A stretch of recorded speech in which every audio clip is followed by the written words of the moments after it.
Well, how are you? I'm John Partonen, and this is my lecture on playing pibroch successfully. Now, a little bit about myself first. First of all, I'm 73 years old. I've been playing bagpipes for 59 years, and I started back in 1957 at La Habra High School, and Bob Hart was my first instructor. I just got my first set of bagpipes at the school, which was a set of packy pipes, and my dad changed jobs and we moved from Southern California up to the Bay Area. And I was lucky enough to get lessons with Donald Shaw Ramsey, who was in the area at the time. Donald made me the piper I am today, I have to say that. And I studied with him in all 7.5 years. Donald was known as the world's greatest pipe major in his day, and was better known for his success in the light music than he was with the pibroch. Nonetheless, my foundation came from Donald with regards to pibroch. Donald felt that all pipers should know a little bit about pibroch and should play pibroch. And hence, everyone that took lessons with him, we all got pibroch. Now, as time went on, I found that I really enjoyed pibroch. And my thanks go back to Donald for insisting that I learn. All right, so playing pibroch successfully, one of the first things is to have an instructor who understands the music and who can present it to you in such a way that it doesn't put you off. And I find a lot of pipers today, when you mention pibroch, and they're just not interested in it, or they just say, well, it's boring. And you know, really it isn't, because some of the most beautiful melodies in piping come from pibroch. And really, all piping comes from pibroch. So, you know, I find it hard to understand why a lot of pipers are just not interested in it. And I think it has to do with your introduction to it. If your initial introduction to it is poor, then you're just not inclined to go for it. Fortunately, with Donald Shaw Ramsey, I had a very good introduction to it. And hence, I think it's important that you find an instructor who can properly introduce you to the music and to help you gain an appreciation for the music. Okay, enough said about that. The other thing about playing pibroch successfully is your bagpipe. Now, in decades past, there were good bagpipes and not so good bagpipes. That's not so much the case in these times. Most every maker today is making a very good, reliable set of bagpipes, one with good tonal quality and whatnot. Certainly, if you have a set of pipes with a band chanter and it's a synthetic chanter, you're probably going to want to look at a wood chanter. The blackwood chanter seems to have a more vibrant tone to it. You know, it responds differently than the polypenco. So definitely invest in a good wood chanter. I'm not going to go into which one you should buy and which one you should not buy. I myself, I have three. I have a nail, a Strathmore, and a Kintail, all in wood. And it depends on the reed that I'm playing, and sometimes just even climatic conditions as to which chanter I'll choose to play my piece with. When you reed up your chanter, make sure that the reed has good balance top to bottom hand. And part of that is where you put the reed into the chanter, as well as how you tape the chanter if you do need to tape the chanter. Most often, you probably need a little bit of tape. And don't let that worry you, because we all do it. Pipers in the old days would put hot wax, and sometimes it was a very tedious process to get the proper tone. The tape is much easier. But get a good balance with that reed in the chanter. And by balance I mean not sharp on the top hand and okay on the bottom hand, or vice versa, flat on the bottom hand and okay on the top hand. Make sure that there's good balance. Now, if your ear isn't quite attuned to that, then use a tuner, but use a very good tuner. Some of these little tuners that people have, I've come to the conclusion are not as reliable as you think. So if you need a tuner, invest in a good tuner, not one of these little pocket jobs. And because you really do need to have a good balance. Make sure the reed is one that you can blow good tone with. In pipe bands, the pipe major usually hands you a reed that you can barely play, and then wonders why your tone is poor. That's because you can't play the reed. If you can't play the reed, you can't play with proper tone, and you just can't play Piobaireachd with a reed that's too hard to play.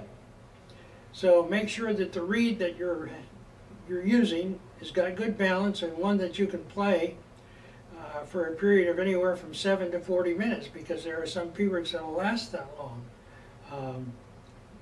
But if you can't play the reed you're playing and you're trying to play Piobaireachd, that is not going to work out. So make sure you can play the reed that's in your chanter. Drones. Most everybody today is playing synthetic drone reeds, and they're fine. I myself play Piobaireachd duotones in my old set of bagpipes, and I just found that particular brand works in my set of pipes. I've put that same set from my pipe into another person's pipe on numerous occasions, and they're not as vibrant as they are in my set of drones. But there's a combination for every pipe when it comes to drone reeds, and the trick is finding it. And once you find it, not changing it. But make sure your drone reeds are set in a manner that they are a complement to the chanter and not dominant to the chanter. I know in some bands today, pipe majors are looking for a dominant bass drone sound, and you'll kind of get a growly sound out of your bass drone. You don't want that. You want a nice complementary blend of the three drones in balance with your chanter. It's very, very, very important. So when you're adjusting your reeds, irrespective of your make-a pipe or the make-a reed, make sure that the drone reeds themselves are not taking too much air, because again, some of these tunes are quite long, and you're going to run out of stamina if they're taking too much air and they're got too much volume to them. Adjust them down so that you have a great balance between chanter and drones. A very good friend of mine, Mr. Ian Whitelaw, has expressed this kind of eloquently, if I can borrow his phraseology. In his opinion, your chanter is the soloist, and the drones are the choir behind you. And you don't want the choir to drown out the soloist, and you don't want the soloist to drown out the choir. So thank you, Ian. I think that was eloquently put, and I hope it rings true with whoever is looking at this tape. So, enough about bagpipes. When you find a good instructor for introducing you to Piobaireachd, make sure that instructor knows how to perform all of the embellishments that are in Piobaireachd. And there are quite a bit of embellishments you find in Piobaireachd that you don't find in the light music. And some of these embellishments are quite complicated. So it's very, very important that you have a good instructor. There are some online sources. I myself have put an online source on for people looking for help in their Piobaireachd. And these are helpful, but an instructor can watch you perform these movements or these embellishments as you're learning them and give you some helpful hints that you just need eyes on to do this with. As you're learning these embellishments, you're going to need to practice quite hard because some of the embellishments are difficult, and I just can't pull any bones about that. Practice is required. So, when we're talking about some of the embellishments, recent trends in piping are to make these embellishments quick and you know, in the smallest space of time as is possible. And this is really not what you need to do. In Piobaireachd, you got a slow-moving melody, and you've got a lot of time to present your technique and to present these embellishments. So, for instance, you see this a lot with what we call the he-her-ends, which is a D grace note in front of a burl. So everybody wants to do these he-her-ends as quickly as possible. However, he-her-ends are a more recent development in Piobaireachd, and they stem from a series of embellishments, a low A cadence followed by 2 strikes of the pinky to low G. For instance, what I'm talking about.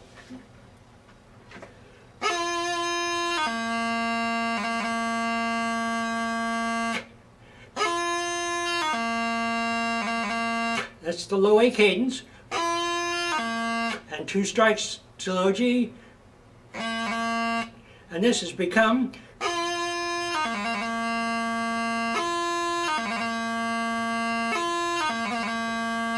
which are he-her-ends. Now, I was taught that even if the he-her-end is there, to give it some time.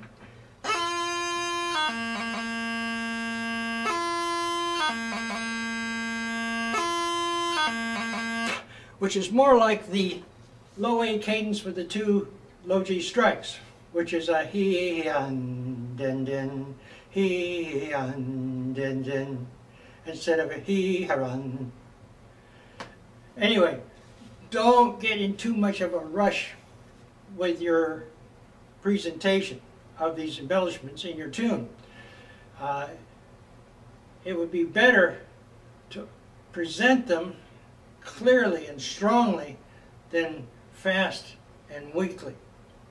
So, same is true with triplets. Sometimes you get a triplet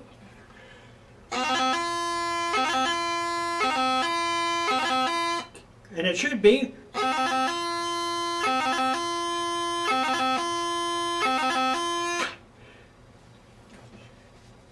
so again, remember, you're wanting to display your embellishments.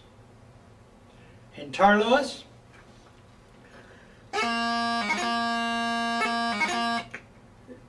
is okay, but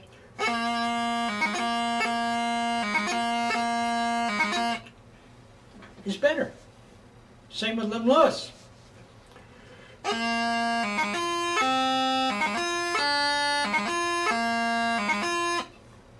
And Cronlewis.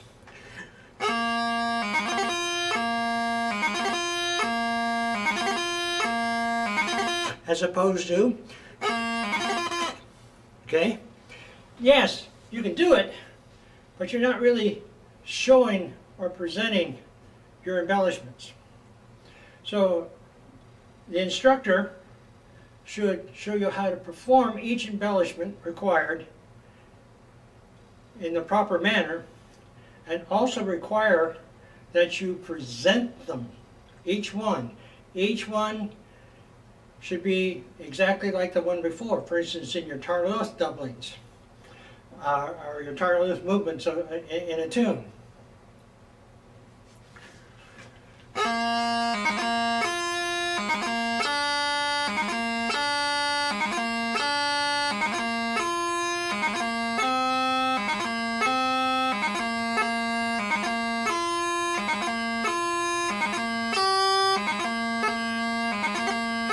And so forth.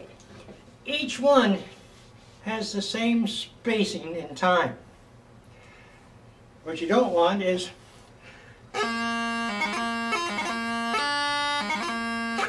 and so forth. You don't want that. Each movement should have the same increment of time. And this is how you're supposed to play and present the tune. Now, that brings me to expression. And your finger technique, or what we call execution, and expression go hand in hand. This is true in Piobaireachd, and it's true in your light music, because your execution is part of your expression. So, make sure you have good, firm execution, and as you present it, but then you also present it in a musical fashion. In the 20 years I've been judging Piobaireachd, I've found a lot of players, more recently than not, tend to play their Piobaireachd in a mechanical fashion.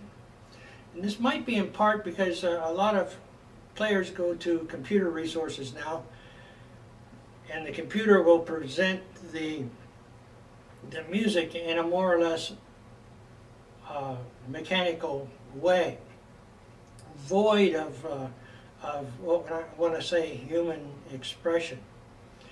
So go to your computer if you want to learn a tune or learn how a tune goes, but then begin to think about that tune and how it might sound better. Put a little human expression into it. For instance, quite often on the tune Macintosh's Lament, you will get this.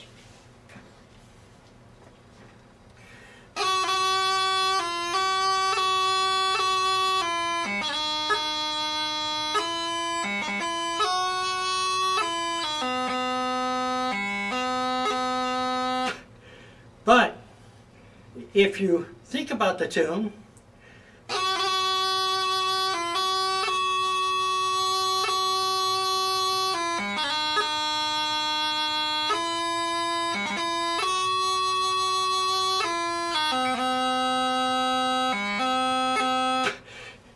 is better.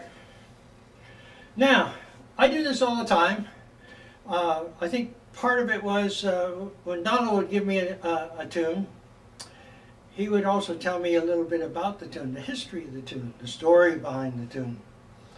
And for instance, in Macintosh's Lament, it's a very sad story. A bridegroom was off to his wedding, and his horse bucked around, and he got very irritated and pulled his pistol and shot the horse dead from underneath him. Took another mount to the wedding, got married, and as in those times, the bride always went off back to the Lord's castle in advance of the groom. So off went the bride, and here came the groom after a few wee drams, and as the horse that he was riding approached the dead horse, got spooked and threw the Lord off of the horse, who fell to the ground, struck his head, and was killed outright. And so instead of a joyful wedding night, the next few days were in mourning, and then there was a funeral procession. And it is said that the bride walked alongside the casket and hummed this tune. Now, would she hum it mechanically, or would she have hummed it mournfully? She would have hummed it mournfully. So, hence, having a little knowledge about the tune would tell you perhaps how to play it. Now, not all Piobaireachds are laments. You've got marches. You have rowing tunes, such as Red Hand and the MacDonald's Arms. Marches, Glengarry's March, Black Donald's March. You have work tunes such as Grain and Hide and Corn and Sacks, Weighing from Land. These kinds of things. And if you know a little bit about what's going on, what caused the tune to be composed or written in the first place, it gives you somewhat of an idea maybe how to play this tune. For instance, Red Hand would be a steady rhythmic tune, and because you've got a boat and you've got a crew in the boat rowing, so they're rowing, and you want a steady rhythm for them to keep a good steady pace with the oars. It just, I've always found it helpful to look up and study or find the story behind the tune if I can. If you look into the back of the David Glenn's collection, there is a story behind all of the tunes there. And in a lot of the editorial notes of the Piobaireachd Society collection, you'll find the story of the tune. And if you can't find the story of the tune, then go to the College of Piping or the Piping Institute in Glasgow, and somebody there will know the history of the tune. But if you know a little bit about what the tune is about, then you know a little bit more about how to play it. So that's what I do anyway. And then another thing that was brought home to me when I was learning Piobaireachd would be to learn the tune by singing it. And I don't necessarily mean you got to go to Chanter. You can hum the tune, you can whistle the tune, you can sing the tune with your own version of Chanter if that's what you'd like to do. And when you're doing this, you'll find that if I held this note a little longer and this one a little shorter, I could put this kind of slant on the tune. And I always found this quite helpful. On long drives, I don't listen to the radio. I hum my tunes. I sing my tunes. And then I play them when I get a chance the way I'd sing them. And I guess that would be how I would conclude this wee talk on playing Piobaireachd successfully. Would be to play it, or play your tunes as you'd sing them. Don't play them like the computer. Play them like you would sing that tune. And I think you'll have more success with your expression in that manner. So, that'll just about conclude my little talk here on playing Piobaireachd successfully. I could go on for hours here probably, but then I didn't want to put you to sleep about playing Piobaireachd. So, again, my closing words, play the tune as you'd sing the tune.